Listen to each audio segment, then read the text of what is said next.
अस्सलाम वालेकुम। जैसा मैंने आप लोगों से कहा था कि मैं एमरल्ड की म्यूटेशंस, क्योंकि एमरल्ड के अंदर भी फर्दर म्यूटेशंस हैं, उन पे वीडियो बनाऊंगा और आप लोगों को बताऊंगा और कुछ पेयरिंग्स का बताऊंगा और फिर फिजिबिलिटीज भी बना के दूंगा।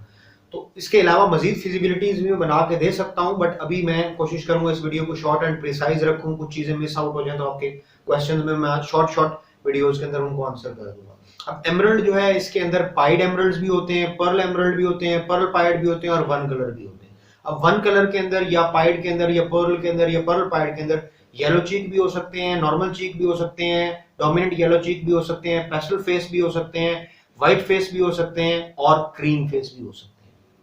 ठीक है, एमरल्ड के अंदर काफी सारी म्यूटेशंस हैं। अब इसके साथ साथ इनके अंदर ब्लैक हेड्स भी होते हैं। अब ब्लैक हेड एमरल्ड जो है वो इन सब में भी पाए जा सकते हैं। अब ऑब्वियसली वो पाइड्स में होंगे या पर्ल के अंदर होंगे या पर्ल पाइड में होंगे, तो ऑब्वियसली क्योंकि उनका जो है हेड वो क्लियर नहीं होगा, इस वजह से उनका पता नहीं चलेगा, तो ब्लैक हेड उसमें इजीली आइडेंटिफाई नहीं किए जा सकते।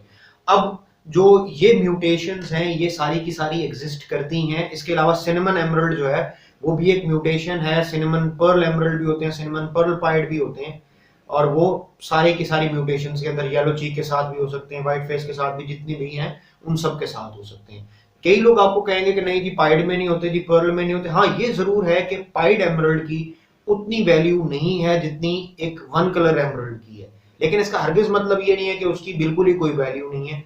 बस फिर क्या कहें, हाँ वी पाइड की तरफ आप एमरल्ड में चले जाएंगे तो फिर वो एमरल्ड कम वी पाइड ज्यादा रह जाएगा, तो बेहतर है वो काम नहीं करें और फेलो को एमरल्ड के साथ मिक्सअप नहीं करें। इसके अलावा जो है क्रीम फेस एमरल्ड जो है, इस पे बहुत सारे लोग वर्किंग कर रहे हैं। अब हम कुछ बात करेंगे कि अगर हम कुछ पेयरिंग्स करते हैं तो उसके रिजल्ट्स क्या आएंगे। पहले अगर हम एमरल्ड टू एमरल्ड पेयर करते हैं तो ऑब्वियसली सारे के सारे बच्चे एमरल्ड आएंगे। अगर हम दोनों के दोनों स्प्लिट पेयर अप करते हैं और ऐसे बंदे से लेते हैं जिसके ग्रंटेड बर्ड है, तो उसके अंदर 25% चांसेस होते हैं कि स्प्लिट के अंदर से विजुअल बर्ड निकलेगा। अब क्या होता है कि क्लच टू क्लच चीजें वेरी करती हैं। अगर आपके सारे बच्चे सर्वाइव कर रहे हैं, सारे एग्स आ रहे हैं, तो 25% चांसेस होते हैं एमरल्ड आने के। क्लच में एक बच्चा भी आ सकता है, दो भी आ सकते हैं, बहुत ही रेयर केसेस के अंदर 3 भी आते हैं। मैंने कई लोगों को अपने एमरल्ड सेल किए और उसमें 2 भी आए थे और कभी कभी नहीं भी निकलते। ठीक है ना, तो ये जरूरी नहीं है कि हर क्लच में निकलेंगे भी सही। आपको पूरा सीजन देखना पड़ता है, उससे पता चलता है, लेकिन आपके सारे के सारे बच्चे सर्वाइव भी करने चाहिए और एग्स हैच भी करने चाहिए।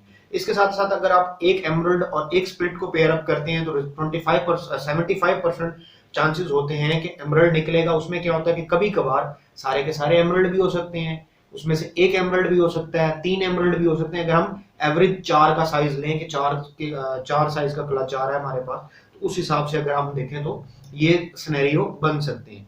अब हम एमरल्ड को, अगर एक एमरल्ड है और एक नॉन विजुअल बर्ड है जो हम कॉमन ग्रे प्योर लाइन का लेंगे, उसके साथ पेयर अप करते हैं तो रिजल्ट क्या आएगा। एमरल्ड को अगर हम नॉर्मल ग्रे के साथ पेयर अप करते हैं तो हमारे पास पॉसिबल स्प्लिट्स आएंगे। वो पॉसिबल स्प्लिट्स जो है फ्यूचर में जाके आपको एमरल्ड प्रोड्यूस करके देंगे। एमरल्ड जो है, इसके स्प्लिट्स जो है वो मोर स्ट्रॉन्गर होते हैं फेलो के मुकाबले में।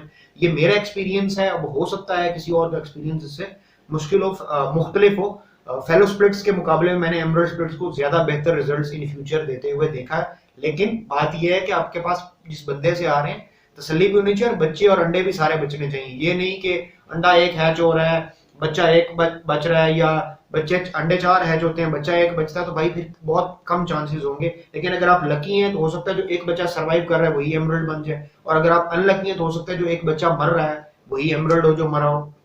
तो इस तरह के सिनेरियोज हैं। अब आप एमरल्ड को जो है वो अगर येलो चीक के साथ, सेक्स लिंक येलो चीक के साथ पेयर अप करते हैं तो सारे बच्चे नॉर्मल चीक आएंगे। नॉर्मल चीक बच्चे जो हैं वो स्प्लिट 2, उसमें से जो मेल्स हैं वो स्प्लिट 2 येलो चीक होंगे, वो आगे जाके फ्यूचर में येलो चीक निकाल सकते हैं। अगर आप नॉर्मल चीक को डोमिनेंट येलो चीक के साथ पेयर अप करते हैं तो कुछ बच्चे येलो चीक में आएंगे जो डोमिनेंट येलो चीक होंगे, और कुछ बच्चे जो नॉर्मल चीक में आएंगे वो स्प्लिट 2 येलो चीक नहीं होंगे। अगर आप व्हाइट फेस के साथ पेयर अप करते हैं तो जो बच्चे आ रहे होंगे वो नॉर्मल चीक हो सकते हैं अगर आपका मेल स्प्लिट 2 व्हाइट फेस नहीं है, और वो नॉर्मल चीक बच्चे, क्योंकि व्हाइट फेस रिसेसिव होता है, मेल फीमेल दोनों स्प्लिट होंगे, फ्यूचर में वो प्रोड्यूस कर सकते हैं। इसके साथ साथ जो है अगर आप चाहते हैं कि आपके पास पेस्टल फेस हो तो आप पेस्टल फेस में भी ये काम कर सकते हैं। पेस्टल फेस के लिए आपको दोनों जीन चाहिए होंगे और उसमें वो रिसेसिव है तो मेल फीमेल दोनों स्प्लिट के तौर पे काउंट होंगे, वो आ जाएगा। या फिर आप येलो चीक को या पेस्टल फेस को व्हाइट फेस के साथ पेयर अप करेंगे तो आपके सारे के सारे बच्चे पेस्टल फेस या येलो चीक आ जाएंगे और वो स्प्लिट टू व्हाइट फेस हो जाएंगे। मोस्ट ऑफ दी औकात मैंने देखा है कि येलो चीक या पेस्टल फेस जो है ये अपने अंदर व्हाइट फेस का जीन भी कैरी कर रहे होते हैं, तो कुछ बच्चे आपको व्हाइट फेस भी मिल सकते हैं। इसके अलावा अगर आप चाहते हैं कि आप क्रीम फेस एमरल्ड प्रोड्यूस करें, इसके दो तरीके हैं, लेकिन जो तरीका मैं रिकमेंड करता हूं मैं वही बताऊंगा, और उसकी रीजन ये है कि वो मुझे ज्यादा बेहतर लगता है। तो उसमें क्या है कि आप एक क्रीम फेस लेंगे और एक एमरल्ड लेंगे, उनको जब व्हाइट फेस एमरल्ड लेंगे, ठीक है, व्हाइट फेस एमरल्ड और क्रीम फेस, उसको जब आप पेयर अप करेंगे तो आपके पास जो बच्चे आएंगे जो क्रीम फेस आएंगे विजुअली, उनको फिर आप या आपस में लगा दें अगर दो पेयर्स आपने लगाए, और नहीं तो किसी और व्हाइट फेस के साथ लगा के, व्हाइट फेस एमरल्ड के साथ लगा के, उसमें से आप व्हाइट फेस एमरल्ड बच्चे प्रोड्यूस कर सकते हैं, जो व्हाइट फेस एमरल्ड भी आएंगे और क्रीम फेस एमरल्ड भी आएंगे। तो ये चीज है, ये इस तरीके से काम करेगा। अब हम बात करेंगे एमरल्ड की फिजिबिलिटी पे। क्रीम फेस एमरल्ड अभी इंटरनेशनली भी बहुत कम है, तो इसकी कोई फिलहाल प्राइस नहीं है इंटरनेशनली। अब एमरल्ड की प्राइसिंग की बात करेंगे या फिजिबिलिटीज की बात करेंगे, तो एमरल्ड जो मेरे एमरल्ड हैं वो स्टार्ट होते हैं 15,000 से, और नॉर्मली आपको उसका बच्चा आजकल इसी रेट पे मिल रहा है 15,000 पे।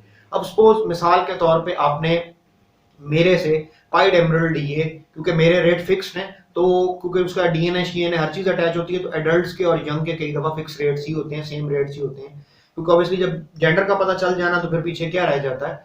तो आप अगर सपोज मैं एक मिसाल दे रहा हूँ कि 30,000 का आपने पाइड एमरल्ड का पेयर लिया, अब उसके बच्चे आपके पास निकलते हैं, आपके पास बच्चे निकलते हैं, आप उसका एक बच्चा जो है वो अगर कम से कम 10,000 का भी सेल करें, मैं तो ऑब्वियसली बच्चा 15,000 का सेल कर रहा हूँ फिलहाल टेस्टिंग के साथ, आप 10,000 का सेल कर सकते हैं, तो 10,000 का या 8,000 का एक बच्चा लिया आपने, पेयर लिया था 30,000 का, उसने आपको 4 जो है वो एमरल्ड के बच्चे दिए, ठीक है, पाइड के अंदर। अब उन 4 को आपने सपोज मैं कहता हूँ कम हम कीमत लगा लेते हैं जी, आपने 8,000 का एक पीस सेल किया, हालांकि मैं 15,000 का सेल करता हूँ, आपने 8,000 का सेल किया, तो 4 बच्चों में से 8 चौक कितने बनते हैं 32,000। तो एक ही जो क्लच है उसने आपके पेयर के पैसे पूरे कर दिए, बल्कि जो उस पर खर्चा हुआ होगा 2-1 हजार से ज्यादा मेरा नहीं ख्याल कि एक पेयर पे खर्चा हो जाए आपका एक क्लच के अंदर, तो वो पूरा कर देंगे, ठीक हो गया। उसके बाद जो भी क्लचेस आपके पास आएंगे वो आपका प्योर प्रॉफिट ही होगा, या जिस तरीके से बिजनेसेस करते हैं वो थोड़ा थोड़ा माइनस करते हैं, अगर आप वो भी करेंगे तो आपको पहले दिन से प्रॉफिट भी मिलना शुरू हो जाएगा, या पहले दिन से उसको डिडक्ट कर लें। अगर सपोज आप 10,000 पे सेल करते हैं पाइड एमरल्ड को, तो 4 बच्चे सेल होंगे 40,000 पे, तो पहले ही में आपको कुछ प्रॉफिट मिल जाएगा। इसके बाद अगर आप 1 कलर एमरल्ड लेते हैं, नॉर्मल एमरल्ड लेते हैं जो 1 कलर में है, वो 18,000 रुपए का टेस्टिंग के साथ मैं आपको देता हूं। अब उसके 2 पीस आपने लिए, ये बने 36,000 रुपए के, मिसाल के तौर पे मैं मिसाल दे रहा हूं, ठीक है, 36,000 रुपए के बने। अब 36,000 रुपए के बर्ड्स ने ब्रीड किया, ब्रीड करने के बाद आपने उनका बच्चा 15,000 का सेल कर दिया, आप 18 का नहीं सेल करते, 15,000 का सेल कर देते हैं, तो 15,000 का जो बच्चा है, एक बच्चा 15,000 का हुआ, 4 बच्चे कितने के हुए 60,000 रुपीज के। आपने बर्ड कितने में बाय किया था 36,000 रुपए में, तो 60,000 में से अगर वो आप माइनस करें, सपोज कॉस्ट शॉस्ट डाल के हर चीज डाल के आपको 40,000 रुपए का पड़ा था, तो 20,000 रुपए आपका पहले ही क्लच में प्रॉफिट आ जाएगा, और बाद तो फिर प्रॉफिट ही है। उसके बाद अगर हम बात करें ब्लैक हेड एमरल्ड्स की, तो ब्लैक हेड एमरल्ड जो है वो इससे महंगे होते हैं, 23,500 रुपए का एक पीस है, तो ये बने या 22,500 रुपए का 45,000 या 46,000 हम रफ एक एस्टिमेट लगा लेते हैं, तो 46,000 का आपने ये पेयर बाय किया। अब 46,000 का आपने पेयर बाय किया है, 46,000 के पेयर ने ब्रीड की, उसमें से आप मैं कहता हूं कि आप 20,000 का एक एमरल्ड सेल कर लें, तो एक 20,000 का एमरल्ड सेल करते हैं, 4 एमरल्ड अगर एक क्लच में आपके पास आते हैं ब्लैक हेड एमरल्ड के, तो वो कितनी आपको कीमत दे जाएंगे, 20 चौक 80,000 रुपए बनता है, और आपके कितने लगे, आधी कीमत उससे लगी। आप उसको बेच के अच्छा खासा तगड़ा प्रॉफिट कमा सकते हैं। अगर इसमें सपोज येलो चीक्स आ रहे हैं तो उसमें 1,000 2-2 हजार रुपए का फर्क होता है पेयर्स में और बच्चों के रेट्स में भी। इसके बाद हम बात करेंगे व्हाइट फेस एमरल्ड की। अगर आपने व्हाइट फेस एमरल्ड लिया, सपोज के तौर पे वो आपको 50,000 रुपए का मिला, अब 50,000 रुपए का व्हाइट फेस एमरल्ड आपने लिया, उसके आपके पास 4 बच्चे आए, अब 4 बच्चे आप आपने 50,000 के लिए लिया है, 25,000 का बर्ड लिया है, लेकिन आप 25,000 में नहीं सेल करते, आप थोड़ी कम कीमत में सेल कर देते हैं, ये सपोज अगर 25 में करते हैं तो वो ₹1,00,000 बनेगा, ठीक है, 4 बच्चों का। अगर आप 25 में नहीं करते, 20 में करते हैं तो 80,000 बनेगा, प्रॉफिट में ही आप जाएंगे। अगर आप 23,000 में भी करते हैं, 22,500 में भी करते हैं, तब भी आप प्रॉफिट में ही जाएंगे पहले क्लच से। उसके बाद ब्लैक हेड एमरल्ड्स होते हैं व्हाइट फेस के अंदर। अब वो जो है वो राउंड अबाउट मिनिमम आपको 60,000 के मिलेंगे।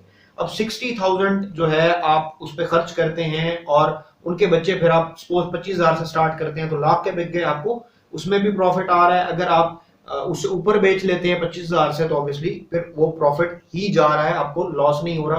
अगर 30,000 का आप बच्चा सेल कर पाते हैं मिनिमम, तो आपको 30,000 1,20,000 बनते हैं 4 बच्चों के, तो पहले क्लच से ही आपको प्रॉफिट होना शुरू हो गया है। अगर हम इसको 3 पे भी ले जाएं तो कई जगहों पे ये प्रॉफिट में आ जाएगी बात, और कई जगहों पे ये कॉस्ट पूरी करने पे या मैक्सिमम कॉस्ट कवर करने पे बात आ जाएगी।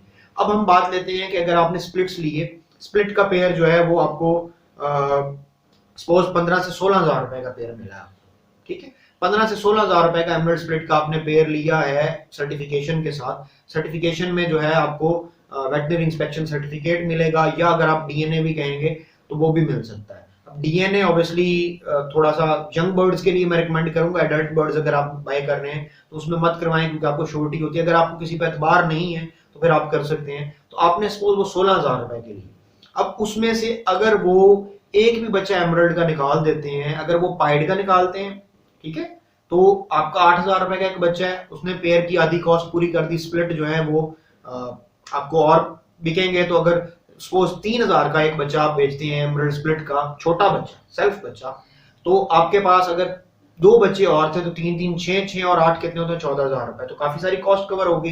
ये अगर 4 बच्चे हैं तो 9,000 और 8,000 या 10,000 अगर आप लें, 10,000 का भी बच्चा बेचेंगे तो आपकी काफी सारी कॉस्ट इसमें कवर हो जाएगी। अगर आपके पास उसने प्योर बच्चा निकाला तो प्योर बच्चा जो है वो वैसे ही 15,000 रुपए का है, तो 15,000 और 16,000 या 15,000 में आपने बाय किया तो आपकी कॉस्ट उसी ने पूरी कर दी।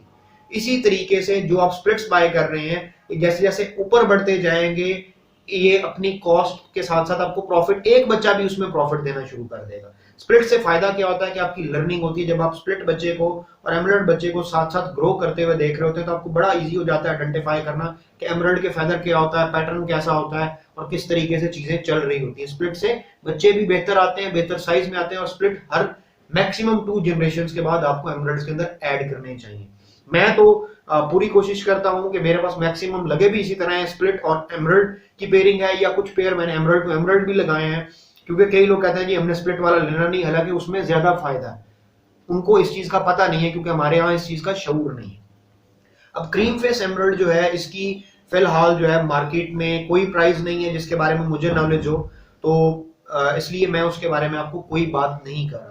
तो ये थी आज की वीडियो जिसके अंदर मैंने पूरी कोशिश की है कि आपको काफी सारी तफसीलात दूं। इसके अलावा अगर आपके मजीद कोई क्वेश्चंस हो तो आप वो मुझसे पूछ सकते हैं, मैं इंशाल्लाह आंसर करूंगा और वो शॉर्ट वीडियोस के अंदर होंगे। Thank you very much for watching this video. इंशाल्लाह आपसे नेक्स्ट वीडियो में मुलाकात होगी। अल्लाह हाफिज।